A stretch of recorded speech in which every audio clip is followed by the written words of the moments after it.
Hayotingizda bir marta bo'lsa ham Niderlandiyadagi Lolalar bayramiga tashrif buyurishni orzu qilgansiz-ku, to'g'rimi?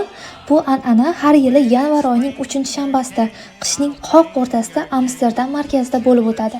Bu National Tulip Day deb nomlanadi. Nega aynan qishda? Chunki bu vaqt lola piyozchalari gullashga tayyor bo'ladi va shahar sovuq bo'lishiga qaramay, rang-barang lolalar qishning kulrang kunlarini yorqin qiladi, odamlarning kayfiyatini ko'taradi. Bu kunda 200 mingdan ortiq lola maxsus yaratilgan yerish bog'iga ekiladi va eng qiziq tomoni, har bir odam 10 tagacha lolani bepul terib olishi mumkin. Har yili bu yerga 18-20 minglab odamlar keladi, suratga tushadi, lolalar teradi va qishning o'rtasida bahorni his qiladi. Bayram vaqtidagi jonli musiqani aytmaysizmi? Aynan shu kunda gollandlarning Tulips from Amsterdam qo'shig'i kuylanadi. Eng qiziq tomoni shundaki, bir vaqtlar aynan shu mamlakatda bitta lola piyozchasi uy narxida sotilgan. Bu davr tarixda tulipmaniya deb nomlanadi.